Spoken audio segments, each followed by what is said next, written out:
மத்திய நிதியமைச்சர் நிர்மலா சீதாராமன் வியாழக்கிழமை 2024-25 நிதியாண்டுக்கான இடைக்கால பட்ஜெட்டை தாக்கல் செய்தார். இது அவர் தொடர்ச்சியாக தாக்கல் செய்யும் 6வது பட்ஜெட் ஆகும். விரைவில் மக்களவைத் தேர்தல் நடைபெற உள்ளதால் 2024-25 நிதியாண்டுக்கான முழு பட்ஜெட் புதிய அரசு அமைந்த பிறகே அறிவிக்கப்படும். இடைக்கால பட்ஜெட்டை தாக்கல் செய்த அமைச்சர், கடந்த 10 ஆண்டுகளாக இந்திய பொருளாதாரம் பெரும் பாய்ச்சலில் முன்னேறி வருகிறது. நாட்டில் விவசாயிகள், ஏழைகள், பெண்கள், இளைஞர்கள் ஆகிய 4 பிரிவினருக்கு முக்கியத்துவம் அளிக்கப்படுகிறது. 10 ஆண்டுகளில் 7 IIT-கள், 3000 புதிய ITI, 319 பல்கலைக்கழகங்கள் அமைக்கப்பட்டுள்ளன. 10 ஆண்டுகளில் நாடு முழுவதும் 15 எய்ம்ஸ் ஏற்படுத்தப்பட்டுள்ளன. வளர்ச்சியடைந்த இந்தியா என்ற கனவு 2027 நனவாகும் என்று தெரிவித்தார். ரூபாய் 25,000 வரையிலான வரி தொடர்பான பழைய வழக்குகள் ரத்து செய்யப்படும். இதன் மூலம் 1 கோடி பேர் பயனடைவர் என்றும் கார்ப்பரேட் வரி 22% குறைக்கப்படும் என்றும் தெரிவிக்கப்பட்டுள்ளது. அடுத்த 5 ஆண்டுகளில் கிராமப்புறங்களில் 2 கோடி வீடுகள் கட்டித்தரப்படும். வீட்டின் மொட்டை மாடியில் சோலார் அமைத்தால் 300 யூனிட் மின்சாரம் இலவசம்.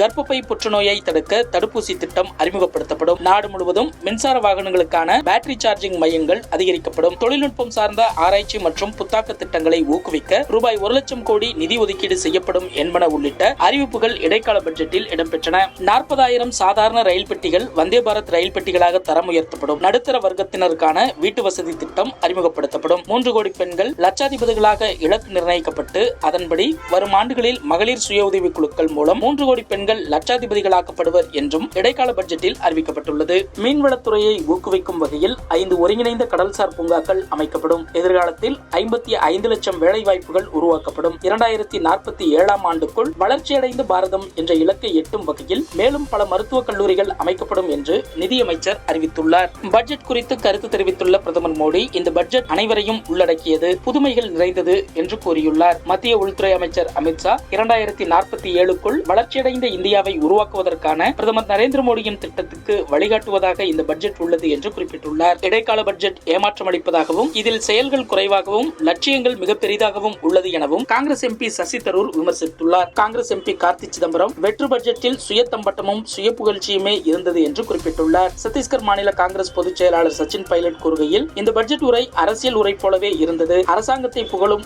ஓர் அரசியல் அறிக்கை என்றார். சமாஜ்வாதி கட்சி தலைவர் அகிலேஷ் யாதவ், பாஜக அரசு 10 ஆண்டுகளாக மக்கள் விரோத பட்ஜெட்டுகளை உருவாக்கி அவமானகரமான வரலாற்றை உருவாக்கியுள்ளது. நிச்சயமாக இந்த அவமான சின்னம் யாராலும் உடைக்கப்படாது. இனி அமையப் போவது நேர்மறையான அரசாங்கம் என்று குறிப்பிட்டுள்ளார். ஆம் ஆத்மி MP சுவாதி மாலிவால், நாட்டில் வேலைவாய்ப்பின்மையும் பணவீக்கமும் அதிகரித்துள்ள நிலையில் ஏமாற்றமளிக்கும் பட்ஜெட்டை வகுத்துள்ளார்கள் என்றார். 10 ஆண்டுகளில் 19 எய்ம்ஸ் மருத்துவமனைகள் புதிதாக ஏற்படுத்தப்பட்டுள்ளன என்று அறிவித்துள்ள நிதியமைச்சர், தமிழ்நாட்டில் மதுரையில் பிரதமர் அடிக்கல் நாட்டிய எய்ம்ஸ் மருத்துவமனை பற்றி மூச்சு விடவில்லை. ஒட்டுமொத்தமாக இடைக்கால நிதிநிலை அறிக்கை 10 ஆண்டுகால பாஜக அரசின் தோல்வியை பிரதிபலிப்பதாகத்தான் இருக்கிறது என்று மதிமுக பொதுச் செயலாளர் வைகோ கூறியுள்ளார். மத்திய இடைக்கால பட்ஜெட்டில் எய்ம்ஸ் மருத்துவமனை குறித்த அறிவிப்பை விமர்சிக்கும் வகையில் மதுரை MP சு வெங்கடேசன், ஒரு சிறு திருத்தம், 15 எய்ம்ஸ்களும் ஒரு செங்கல்லும் என்று பதிவிட்டுள்ளார். மோடி ஆட்சியினால் சாதாரண ஏழை எளிய மக்கள் பயனடையவில்லை. குறிப்பிட்ட சில கார்ப்பரேட்டுகள், அதுவும் அதானி, அம்பானி போன்றவர்கள் சொத்துக்களை குவிப்பதற்கு உதவியாக இருந்ததே தவிர ஏழை எளிய மக்களின் வறுமையை ஒழிப்பதற்கு